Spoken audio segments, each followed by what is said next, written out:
ਲੋਕ ਸਭਾ ਚੋਣਾਂ ਦੇ ਦਿਨ ਨੇੜੇ ਆ ਰਹੇ ਨੇ ਤੇ ਉਸ ਤੋਂ ਪਹਿਲਾਂ ਹੀ ਪੂਰੀ ਤਰ੍ਹਾਂ ਸਿਆਸਤ ਭਖੀ ਹੋਈ ਹੈ ਤੇ ਆਮ ਆਦਮੀ ਪਾਰਟੀ ਦੇ ਵੱਲੋਂ ਕੇਜਰੀਵਾਲ ਦੀ ਗ੍ਰਿਫਤਾਰੀ ਨੂੰ ਲੈ ਕੇ ਵਿਰੋਧ ਕੀਤਾ ਜਾ ਰਿਹਾ ਹੈ ਤੇ ਉੱਥੇ ਹੀ ਬੀਜੇਪੀ ਦੇ ਉੱਤੇ ਫਿਰ ਤੋਂ ਇੱਕ ਵਾਰ ਹੱਲਾ ਬੋਲਿਆ ਗਿਆ ਹੈ। ਤੇ ਦੱਸ ਦਈਏ ਕਿ ਕੈਬਨਿਟ ਮੰਤਰੀ ਆਤੀਸ਼ੀ ਦਾ ਇੱਕ ਵੱਡਾ ਬਿਆਨ ਸਾਹਮਣੇ ਆਇਆ ਤੇ ਉਹਨਾਂ ਨੇ ਕਿਹਾ ਕਿ ਜੇਲ੍ਹ ਦੇ ਵਿੱਚ ਬੰਦ ਕੇਜਰੀਵਾਲ ਦੀ ਜਿਹੜੀ ਸਿਹਤ ਆ ਕਾਫੀ ਵਿਗੜ ਚੁੱਕੀ ਹੈ ਤੇ ਜੇਕਰ ਕੋਈ ਵੀ ਜਾਨੀ ਨੁਕਸਾਨ ਹੁੰਦਾ ਹੈ ਤਾਂ ਇਸ ਦੀ ਸਿੱਧੀ ਜ਼ਿੰਮੇਵਾਰ ਬੀਜੇਪੀ ਹੋਵੇਗੀ ਤੇ ਰੱਬ ਕਦੇ ਵੀ ਉਹਨਾਂ ਨੂੰ ਮਾਫ ਨਹੀਂ ਕਰੇਗਾ। ਤੇ ਜਿਸ ਨੂੰ ਲੈ ਕੇ ਲਗਾਤਾਰ ਆਮ ਆਦਮੀ ਪਾਰਟੀ ਪੂਰੀ ਤਰ੍ਹਾਂ ਚਿੰਤਤ ਹੈ ਤੇ ਉੱਥੇ ਹੀ ਬੀਜੇਪੀ ਦੇ ਉੱਤੇ ਤਿੱਖੇ ਨਿਸ਼ਾਨੇ ਵੀ ਸਾਧੇ ਜਾ ਰਹੇ ਨੇ ਤੇ 7 ਅਪ੍ਰੈਲ ਨੂੰ ਇੱਕ ਵੱਡਾ ਪ੍ਰਦਰਸ਼ਨ ਆਮ ਆਦਮੀ ਪਾਰਟੀ ਕਰਨ ਜਾ ਰਹੀ ਹੈ ਤੇ ਦੱਸਦੀ ਕਿ ਭੁੱਖ ਹੜਤਾਲ ਤੇ ਆਮ ਆਦਮੀ ਪਾਰਟੀ ਦੀ ਲੀਡਰਸ਼ਿਪ ਬੈਠੇਗੀ, ਯੰਤਰ ਮੰਤਰ ਤੇ ਧਰਨਾ ਲੱਗੇਗਾ ਤੇ ਜਿਸ ਨੂੰ ਲੈ ਕੇ ਲਗਾਤਾਰ ਹੁਣ ਇੱਕ ਵਾਰ ਫਿਰ ਤੋਂ ਆਮ ਆਦਮੀ ਪਾਰਟੀ ਬੀਜੇਪੀ ਦੇ ਉੱਤੇ ਹੱਲਾ ਬੋਲੇਗੀ। पूरे मुद्दे ਨੂੰ ਲੈ ਕੇ ਸੁਣਦੇ ਆ कैबिनेट मंत्री आतिशी दा होर की कहना है। दिल्ली के मुख्यमंत्री अरविंद केजरीवाल एक सीवियर डायबिटीज के पेशेंट हैं। डायबिटीज के एक सीवियर पेशेंट होने के नाते दिन में कई बार उनका शुगर लेवल मॉनिटर होता है। जिस हिसाब से उनका शुगर लेवल बढ़ता है, गिरता है, उसी के अनुसार उनको दवाई लेनी होती है, इंसुलिन के इंजेक्शन लेने होते हैं और उसी अनुसार उनका खान पान और डाइट होती है। डायबिटीज एक ऐसी बीमारी है कि जब सीवियर होती है तो उसके साथ जुड़ी हुई बहुत सारी कॉम्प्लिकेशंस होती हैं। डायबिटीज का असर इंसान के हार्ट पे भी पड़ता है, किडनी पर भी पड़ता है, आंखों पर भी पड़ता है, पूरे नर्वस सिस्टम पर भी पड़ता है। सीवियर डायबिटीज का एक बहुत मेजर खतरा शुगर लेवल गिरने का होता है, जिसे हाइपोग्लाइसीमिया कहते हैं। अगर किसी सीवियर डायबिटिक पेशेंट का शुगर लेवल 50 के नीचे गिर जाए तो उनकी जान को भी खतरा हो जाता है। किसी भी डायबिटीज के पेशेंट का शुगर लेवल कभी 80 से नीचे आने नहीं दिया जाता। तो अरविंद केजरीवाल ऐसी सीवियर डायबिटीज के पेशेंट, लेकिन इस डायबिटीज के बावजूद भी, इतनी बीमारी के बावजूद भी आज तक अरविंद केजरीवाल जी ने अपनी डायबिटीज को, अपने स्वास्थ्य को, अपनी देश के सेवा में कभी अड़चन नहीं डालने दी है। चाहे अनशन पे बैठना हो, एक बारी वो सुंदर नगरी में अनशन पे बैठे, एक बार जंतर मंतर पे अनशन पे बैठे, वो दिन रात दिल्ली वालों के हित में सुबह से लेके रात तक काम करते हैं, देश के अलग अलग हिस्सों में जाते हैं। अपने स्वास्थ्य को ध्यान ना रखते हुए भी अपनी वो देश की सेवा में कभी भी उन्होंने आज तक स्वास्थ्य को अड़चन नहीं बनने दिया है। लेकिन जब से अरविंद केजरीवाल जी को भारतीय जनता पार्टी शासित केंद्र सरकार ने गिरफ्तार किया है, उनके स्वास्थ्य पर एक जबरदस्त खतरा मंडरा रहा है। जब वो ईडी की कस्टडी में थे तो 3 बार उनका शुगर लेवल गिरा। एक बार उनका शुगर लेवल 46 तक पहुंच गया, जो किसी भी व्यक्ति के लिए जानलेवा साबित हो सकता है। अरविंद केजरीवाल जी का पिछले 12 दिन में 4.5 किलो वजन घट गया है।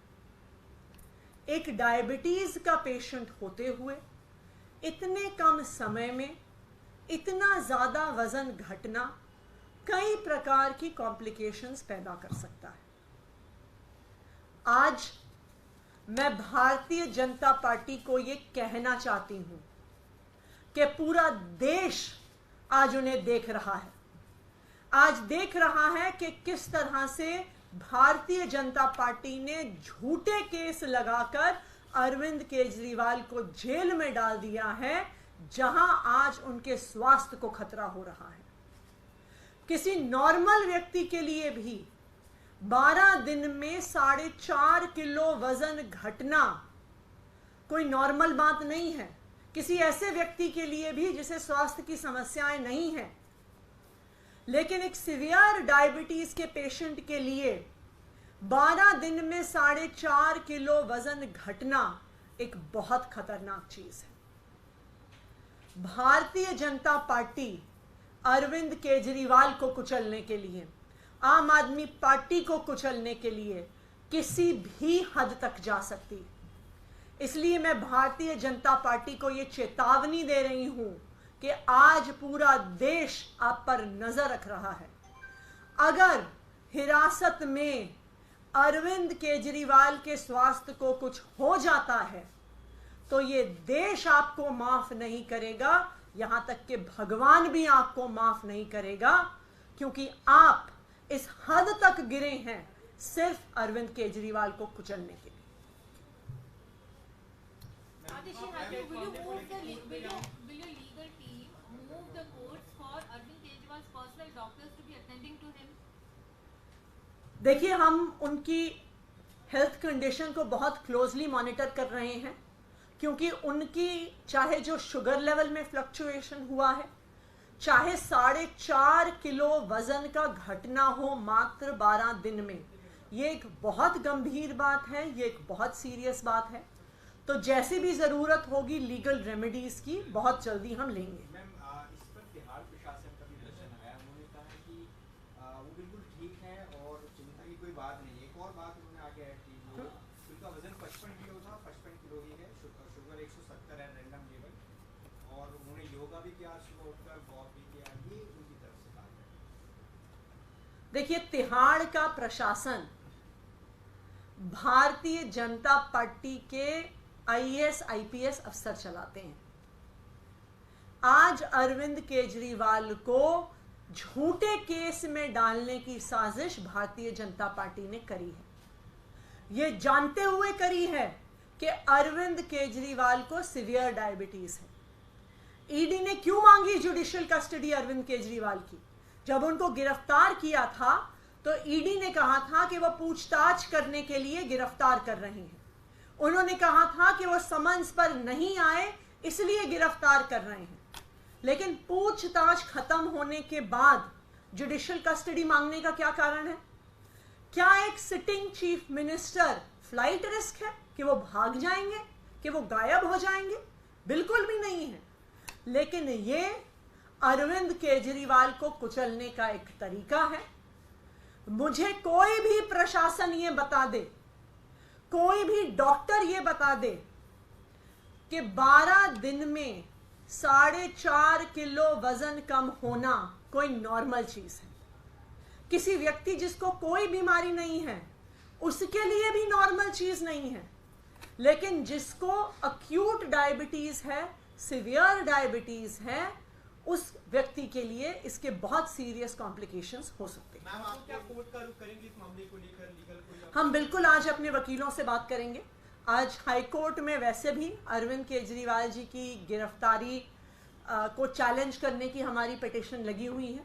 इस पिटीशन का क्या ऑर्डर आता है उसके बाद हम एक बार ये अपने सारे वकीलों से बातचीत करके अगले स्टेप्स लेंगे। मैम, कल आपने कहा था उस पे बीजेपी ने लीगल नोटिस भेज दिया आपको और मानहानि का दावा कर रहे हो, कह रहे हैं कि अगर नहीं जवाब माफी मांगेंगे तो मानहानि का वो भी दायर करेंगे। क्यों? हम तो कह ही रहे थे कि उनका तो मकसद ही यही है, किसी ना किसी केस से, किसी ना किसी झूठे आरोप से आम आदमी पार्टी के एक एक नेता को जेल में भेजना। उन्होंने तो खुद ही हमारे आरोप का जवाब दे दिया है कि उनका मकसद ही यही है कि आम आदमी पार्टी के नेताओं को किसी झूठे केस में फंसाकर जेल भेज देना। भारतीय जनता पार्टी अपनी अलग अलग एजेंसियों के माध्यम से छुपकर, चाहे ईडी हो, चाहे सीबीआई हो, चाहे इनकम टैक्स नोटिस हो, चाहे अब डेफेमेशन के केस हो, इनके पीछे छुपकर आम आदमी पार्टी पे हमला कर रही है, राजनीतिक हमला कर रही है। अगर उन्हें हमारा सामना करना है तो चुनाव के मैदान में आके करें। क्यों वो अलग अलग एजेंसीज के माध्यम से, क्यों वो अलग अलग केसेस के माध्यम से आम आदमी पार्टी के पीछे छुपकर वार करने का काम कर रहे हैं? वो कह रहे हैं नाम उजागर नहीं कर रहे आप उस व्यक्ति का जिसने आपको ऑफर किया। देखिए, मैंने तो कहा ही है कि कोई मेरा ही बहुत करीबी व्यक्ति है, कि जिसने अप्रोच किया वो मेरे ही बहुत करीबी व्यक्तियों में से एक है। ये बात तो मैं कह ही चुकी हूं।